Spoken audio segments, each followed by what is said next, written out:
Various disk blog নিয়ে চলে এসেছি। অনেকদিন বাদে এলাম আবার একটি ব্লগ নিয়ে।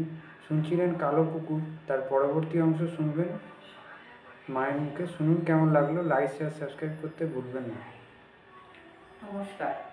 কালো কুকুর গল্পে পরবর্তী অংশ পড়ে শোনাচ্ছি। বিজ্ঞানের জয়যাত্রা সত্ত্বেও ওখানকার মানুষ কিন্তু এখনো ওই কাহিনী বিশ্বাস করে। মনীষ আবার শুরু করলো। আমার বয়স তখন 25। এখানে ওখানে চাকরির জন্য ইন্টারভিউ দিয়ে বেড়াচ্ছি। আমার কলেজের বন্ধু হলো শওকত, বড়লোকের ছেলে। ওরা নাকি আসফ খাঁর মেয়ে পক্ষের বংশধর। কোনো মতে পালিয়ে আওরঙ্গজেবের রোষের হাত থেকে রক্ষা পেয়েছিল। লখনৌয়ে ওদের শুকনো ফলের ব্যবসা সারা ভারতে ছড়িয়ে আছে। কেন জানি না, আমাকে ওর খুব ভালো লেগেছিল। আমারও তাই। ওর মুখেই এ কাহিনী আমার শোনা। আসফ খাঁর প্রাসাদ এখন জরাজীর্ণ। আইনত ওটা এখন শওকতদের সম্পত্তি, তবে পুরো বাড়ির মতোই ওটা পড়ে আছে। আমি আর শওকত একদিন পরামর্শ করলাম, কালো কুকুরটা নিয়ে যে কাহিনী এতকাল লোকমুখে চলে আসছে সেটা সত্যি না মিথ্যে তা যাচাই করে দেখতে হবে। যে কুঠুরির দেয়ালে কুকুরটাকে গাঁথা হয়েছে বলে লোকের বিশ্বাস, সেটা ভেঙে ভেতরটা পরীক্ষা করলেই আমাদের সব সন্দেহের অবসান ঘটবে। সত্যি যদি কুকুরটাকে দেওয়ালে গাঁথা হয়ে থাকে, তবে তার কঙ্কালটা অন্তত দেখতে পাবো আমরা। যেমন ভাবা তেমন কাজ। একদিন দুপুরে খাওয়া দাওয়ার পর আমি আর শওকত বেরিয়ে পড়লাম। শওকত ওদের একটা গাড়ি নিয়েছিল, ও চালাচ্ছিল, আমি পাশে বসেছিলাম। ধ্বংসাবশেষটা লখনৌ শহর থেকে কয়েক মাইল উত্তরে। গাড়িতে যেতে যেতে শওকতের মুখে শুনলাম, ওটার আশেপাশে বসতি নেই। কুসংস্কারের বশেই হোক কিংবা ভয়েই হোক, আসফ খাঁর এককালের সুরম্য প্রাসাদের চৌহদ্দির মধ্যে বাস করার বাসনা কারো হয়নি। কথায় কথায় কুকুরটার প্রসঙ্গ উঠল। শওকত বলল, শুনেছি রাতের অন্ধকারে ওটা প্রাসাদের চারপাশে ঘুরে ঘুরে পাহারা দিত। ওর কুচকুচে কালো রং অন্ধকারে মিশে যেত, কিন্তু চোখ দুটো জ্বলতো আগুনের মতো। যারা ওই দৃশ্য দেখেছে, ভয়ে তাদের আত্মারাম খাঁচা হওয়ার জোগাড় হতো। তাদের মুখে শুনেছে অন্যরা, এভাবে ছড়িয়েছে।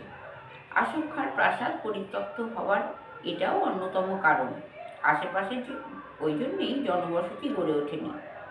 বিশেষ করে সেই কসাইয়ের মর্মান্তিক ঘটনার পর ধারে কাছে যারা ছিল তারা অন্যখানে চলে গিয়েছিল। একটা গাছের ছায়ায় গাড়িটা রাখলো শওকত। আমি চারদিকে তাকালাম। নির্জন জায়গা।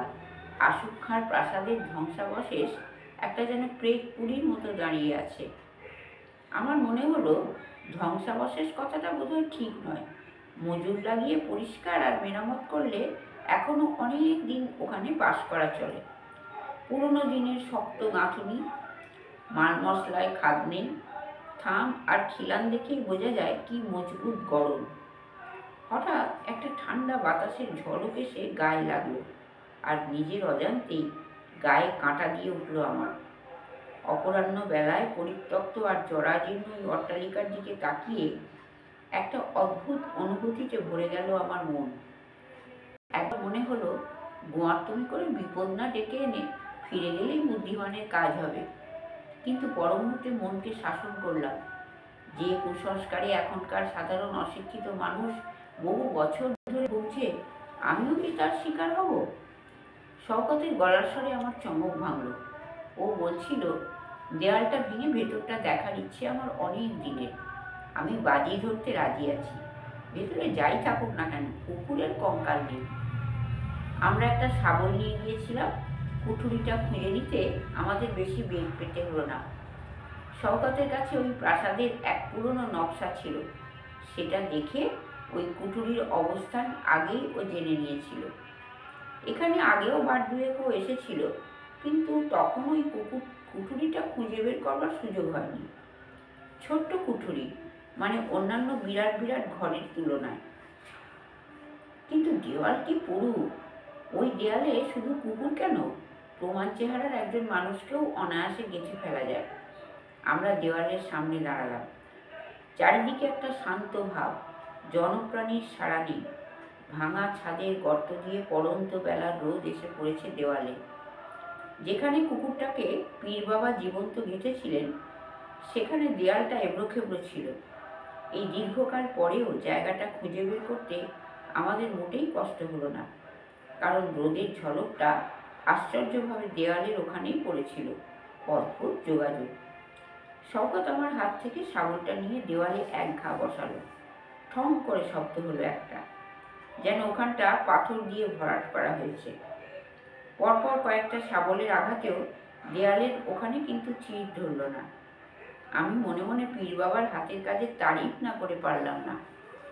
গাঁথনিটা খুব ভালোভাবেই করেছেন তিনি। শওকতের পর আমি হাতে নিলাম শাবলটা। বেশ জোরে জোরে কয়েক ঘা দিলাম, কিন্তু কোনো ফল হলো না। আমাদের কেমন যেন জেদ চেপে গেল। পালা করে আমরা দুজনে শাবলের ঘা মারতে লাগলাম দেওয়ালের ওই নির্দিষ্ট জায়গায়। শেষ পর্যন্ত একটা ভাঙন সৃষ্টি হলো দেওয়ালে। নবীন উদ্যমে আমরা সেই ফাটলে শাবল ঢুকিয়ে চার দিতে লাগলাম। আরও ইট পাথর ভেঙে পড়ল। আস্তে আস্তে আলগা হয়ে এলো ইট পাথর, কিন্তু তবু যেন হাত দিয়ে আমরা ওগুলো টেনে বের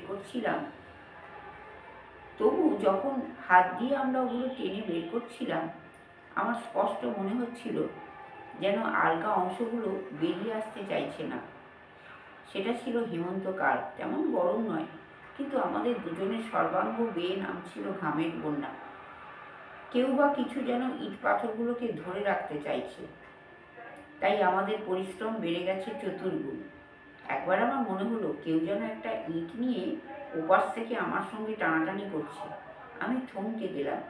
শওকতের মুখের দিকে তাকিয়ে দেখলাম ওর মুখেও ফুটে উঠেছে একটা বিমূঢ় ছাপ। তারপরেই হঠাৎ যেন প্রতিরোধটা স্তীমিত হয়ে গেল, আর যে ইটটা নিয়ে আমি ধস্তাধস্তি করছিলাম সেটা আমার দু হাত গলে ধপ করে মাটিতে পড়ে গেল। দেওয়ালে ৯-১০ ইঞ্চির মতো একটা চৌকো ফোকর সৃষ্টি হলো।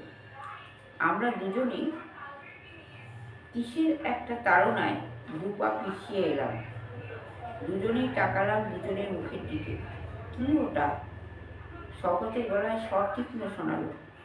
জানি না, আমি জবাব দিলাম। আমরা দুজনেই ঘাবড়ে গিয়েছিলাম, সন্দেহ নেই। ওই ফোকরের ভেতর থেকে একটা খসখস শব্দ আমরা দুজনেই স্পষ্ট শুনেছি। হয়তো ভেতরে কোনো কাগজ।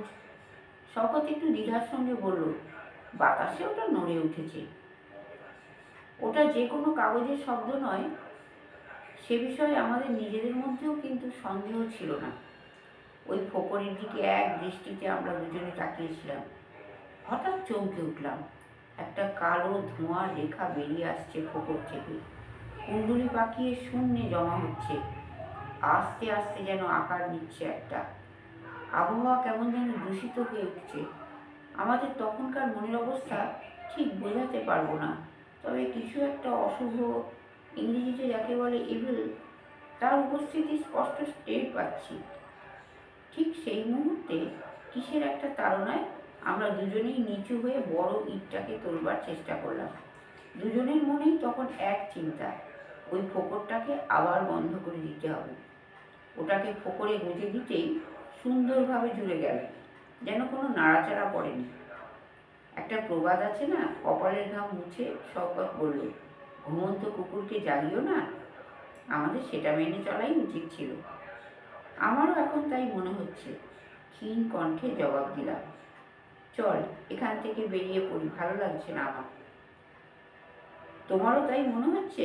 আশ্চর্য, শওকত বলেই ফেলল। আমি ভাবছিলাম ও কথাটা বলবো। আমার জন্য অপেক্ষা না করেই বড় বড় পা ফেলে ও বাইরের দিকে হাঁটা দিল। আমি ওর পিছু নিলাম, একবার ঘাড় ফিরিয়ে সেই কালো ধোঁয়ার আকারটাকে, কিন্তু দেখতে পেলাম না কিছু। গাড়িটা যেখানে দাঁড় করানো ছিল তার থেকে আমরা যখন প্রায় ৪০-৫০ হাত দূরে, আমি চমকে পিছন ফিরে তাকালাম। আমার স্পষ্ট মনে হলো যেন একটা চার পেয়ে জন্তু আমার পায়ে পায়ে আসছে। বুড়ি সাকিনার জাদুসিদ্ধ সেই ভয়ঙ্কর কালো কুকুরটাকে জীবন্ত দেওয়ালে গেঁথে ফেলেছিলেন যোগসিদ্ধ পীর বাবা। ওই অঞ্চলের সবাইকে মুক্তি দিয়েছিলেন ভীষণ একটা আতঙ্কের হাত থেকে। আমরা কি নিজেদের আহম্মকিতে ওটাকে মুক্তি দিলাম, আবার জাগিয়ে তুললাম চিরনিদ্রিত কুকুরটাকে। কথাটা মনে আসা মাত্র আমার ধৈর্যের সমস্ত বাঁধন যেন ছিঁড়ে গেল। প্রাণপণে ছুটলাম, গাড়ি লক্ষ্য করে সৌগতকেও তাই করতে বললাম। গাড়ির কাছে পৌঁছে এক হ্যাঁচকা টানে দরজা খুলে ভেতরে ঢুকে পড়লাম আমি।